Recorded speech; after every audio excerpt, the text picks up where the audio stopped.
Os personagens deste programa são fictícios, todas as vozes são péssimas imitações com linguagem obscena e não deve ser visto por ninguém. Olá, eu me chamo Vinícius e hoje eu vim te contar a verdade sobre a Índia e a sua inclusão no sistema financeiro internacional. Óbvio que eu não vim sozinho, eu trouxe toda essa rapaziada que tá aqui na tela também. Eu não vou ficar enrolando nisso, a professora pode tirar uma foto aí, alguém pausa. Vamos pro vídeo, bora.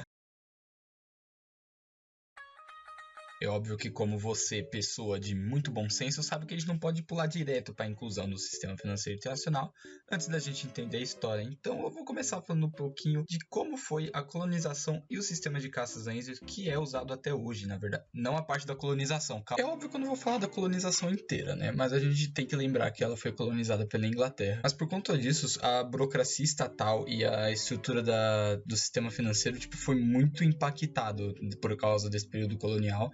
E é impactado até os dias de hoje. Porém, uma coisa que não mudou por conta da coroa britânica foi esse sistema de castas. O que é o sistema de castas? Ele é uma estrutura social que a Índia possui. Então, como eram organizados? Eles eram organizados em 4 castas. O mais alto, no topo, eram os Brahmanes, que eram Uou! Depois deles vinham os Kshatriyas, que eram reis e guerreiros. Vale lembrar que os Brahmanes eram os sacerdotes, por conta da religião. Depois de uma certa distância nessa pirâmide vinham os... Esse nome é difícil. Vaíssyas. Os Vinícius, que eram compostos por comerciantes e agricultores. E por último, os Sudras, que ocupavam a parte de camponeses e artesãos e até os operários. Essas castas teriam sido originárias de um ser chamado Purusha, que foi sacrificado pelos deuses para a criação do universo. E por isso que da cabeça desse ser originário que havia surgido essas 4 castas. Porém, existe uma 5ª casta também que eles não consideram, que seriam os párias, porque eles são considerados impuros para fazer parte de qualquer sociedade, e por isso eles não entrariam na sociedade da Índia e nem nessas castas. Agora, voltando para a colonização inglesa, a Inglaterra foi responsável por reforçar esse sistema de castas, visto que se você dominava o primeiro e o primeiro dominava o segundo e assim sucessivamente, fica muito mais fácil para você colonizar qualquer lugar. E por mais que esse sistema de castas, mesmo pós-colonização, tivesse sido abolido da Constituição indiana, e isso faz mais de 60 anos, eles continuam seguindo esse sistema de castas por conta de normas sociais da Índia. E por isso até hoje o governo vem implementando uma série de políticas sociais e ações visando minimizar essa desigualdade social causada por esse sistema de castas, porque é ridículo. Pra vocês terem ideia, as castas mais altas consomem em média 60% a mais do que os indianos das castas mais baixas. Já tratando do pós-colonialismo, que a Índia vai deixar de ser colônia perto da década de 50, mais precisamente em 1947, graças ao nosso colega Mahatma Gandhi. Entre os anos de 1950 e 1960, a política adotada foi de substituição de importação, trazendo a prioridade para o serviço nacional, dando a proteção da indústria nacional e de setores considerados Não, hoje tá difícil, trazendo proteção à indústria nacional e a setores considerados prioritários. Outra linha de ação e raciocínio foi a expansão no setor de pequenas escalas, com o intuito de aumentar a renda da população mesmo, que foi muito afetada pela colônia. E era muito fácil você aumentar a renda da população com esse incentivo, uma vez que empreendimentos de menor porte tinham um potencial muito mais forte de gerar emprego. Nessa época também cresceu a busca por uma autoconfiança na economia nacional. E no novo sistema político também. Isso se dava destaque na intervenção do Estado na área comercial, que ajudou com que essas rendas aumentassem. Agora, já na década de 70, mais precisamente em 1971, a Índia assinou um tratado em que a economia do país passava a se identificar como sistema econômico soviético.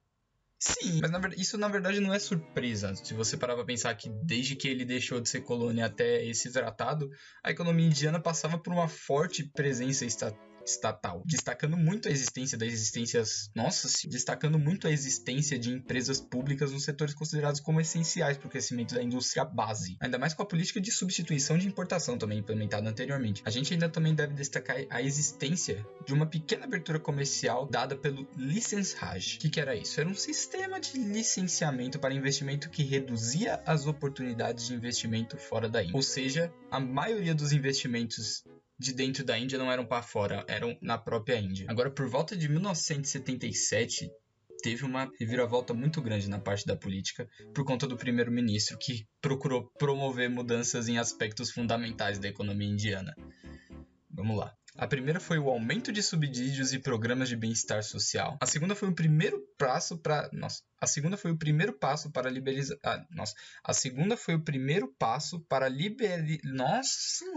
Foi um primeiro passo para a liberalização da economia. E a terceira foi uma reforma política realizada com a finalidade de diminuir a corrupção que atingia a política indiana. E se você considerar o que a gente falou e o tempo que estava, a década de 80 foi marcada pela dependência do capital externo enorme. Além disso, em 1980, a Índia fez um empréstimo junto ao FMI porque o país vivia um dilema de política doméstica.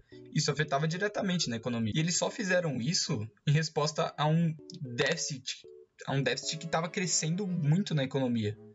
Só que o resultado foi uma dívida externa que piorou a balança de pagamentos para um cara. A década de 90 para a Índia foi um bagulho. Mais ou menos assim que começou. Rapaziada, tá tudo certo, tranquilo. Qual que é o próximo passo?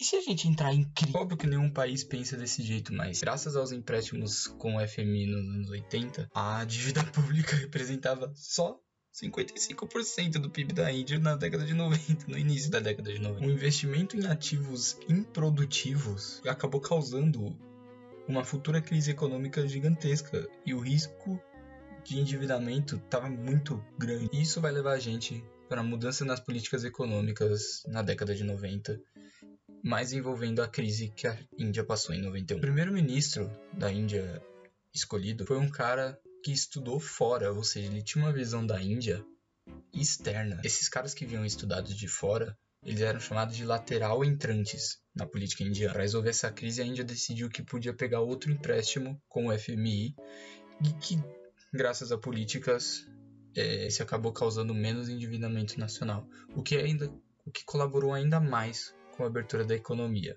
Até porque no final da década de 90, acabou a União Soviética e a Índia tinha dado como uma economia de base soviética, como eu já falei antes. Essa abertura da economia era essencial, ela precisava buscar por uma integração para ela crescer economicamente de novo. Afinal, a União Soviética, a principal parceira econômica, tinha ido para o caralho. Um dos principais processos que aumentaram esse investimento externo foi algo que eles chamavam de investimentos em carteira. Esses investimentos em carteira colaboravam com o fim do licença Raj, que a gente já falou, abertura de capital com o objetivo de atrair novos investidores, privatização de setores importantes estatais e redução de gastos para redução do déficit público e uma reforma para a abertura financeira internacional. A presença desses investimentos em carteira melhorou muito a taxa de investimento estrangeiro, que representavam quase 50% do estoque flutuante, que o governo indiano não confiava muito por ele ser justamente especulativo. Mas esse movimento foi mais aprofundado no final da década, lá em 97, ou seja, essa liberalização econômica em 92 não foi tão completa. Mas essa década, de forma geral, foi marcada como uma fase liberal da Índia, principalmente no conceito econômico por conta da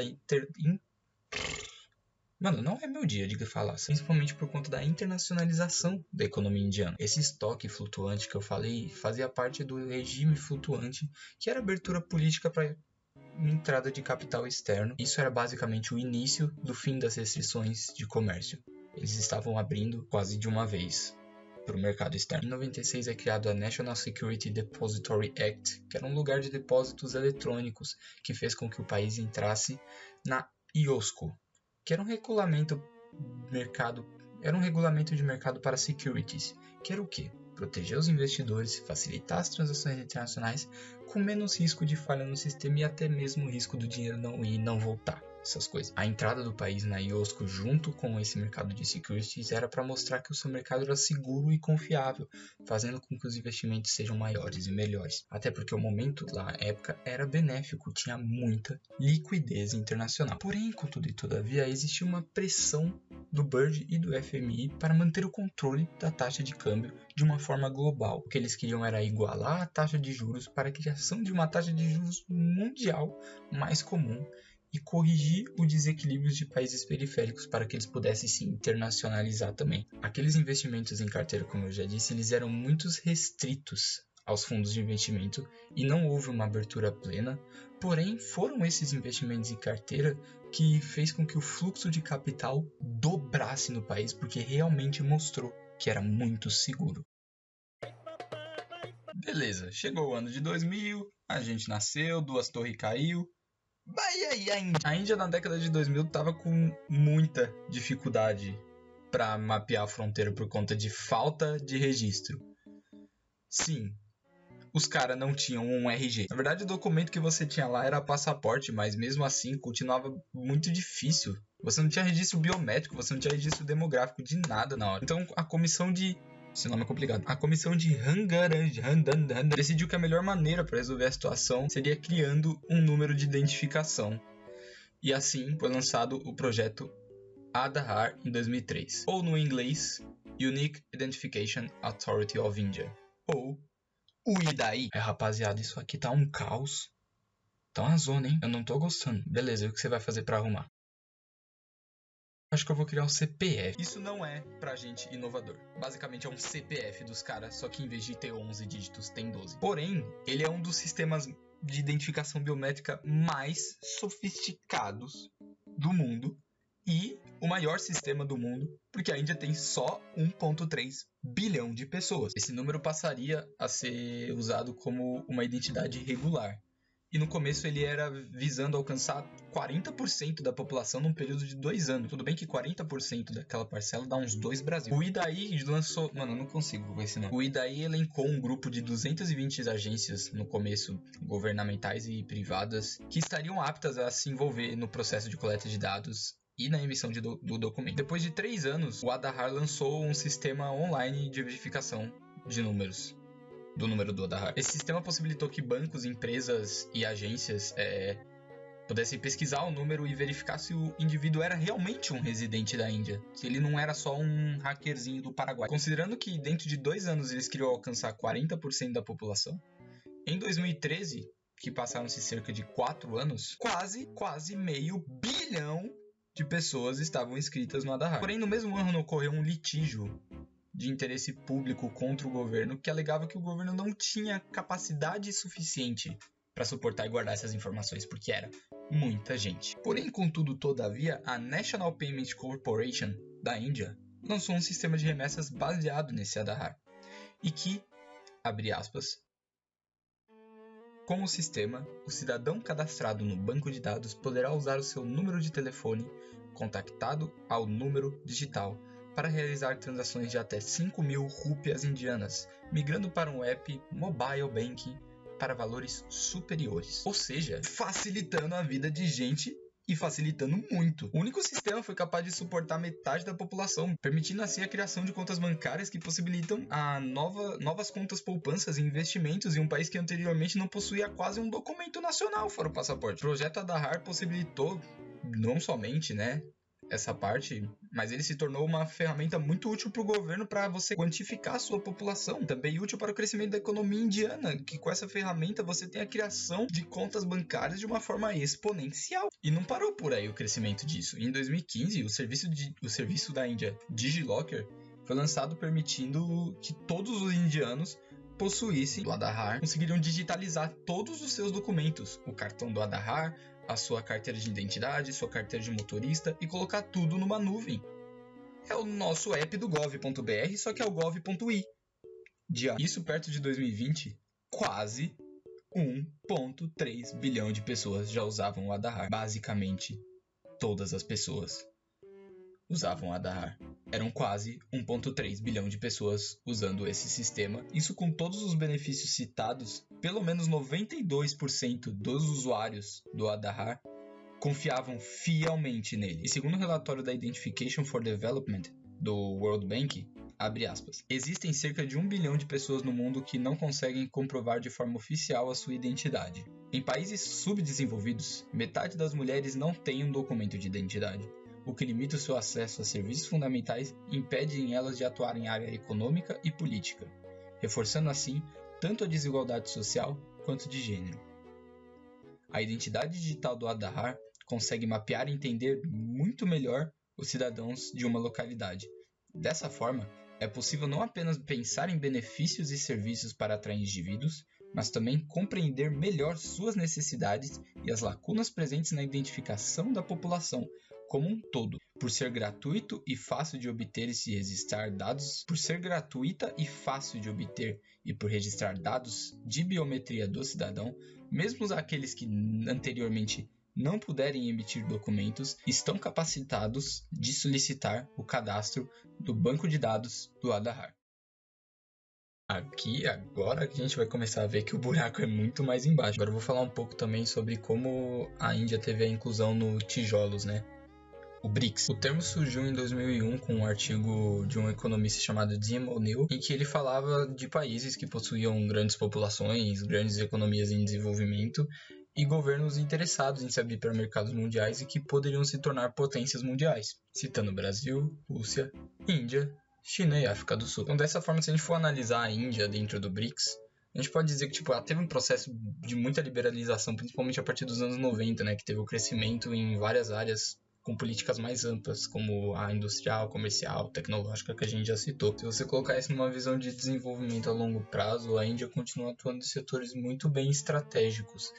E ela atribuiu uma boa expansão dos déficits fiscais como o fator mais importante de crescimento acelerado, só que não era nada sustentável daquele período. Então, assim, desde a década de 90, a Índia tem conseguido manter as exportações e as taxas de câmbio de uma maneira controlada. Não teve tanta alteração, subiu e desceu e tudo mais. Então, em super resumo, ela estava conseguindo manter o comércio e os fluxos de capitais de uma maneira estável. Só que a partir da década de 2000, a Índia adotou algumas medidas de incentivo ao comércio, como isenção de impostos para empreendimentos em lugares menos favorecidos ou distritos industrialmente atrasados, incentivando a infraestrutura, até mesmo energia, questão de telecomunicação, porque era um lugar que era menos favorecido de dinheiro. Era um processo bem mais amplo de desenvolvimento que ajudou a Índia no fluxo internacional de capital. E as intervenções do Banco Central no mercado foram muito decisivas para evitar uma maior valorização da rúpia, já que boa parte do estoque de títulos era de uma maturidade muito longa e o custo de manutenção dessas reservas é relativamente baixo. Pode estar confuso, mas eu vou tentar resumir aqui bem legal. A Índia cresceu o seu fluxo de capital mediante ao sistema financeiro internacional.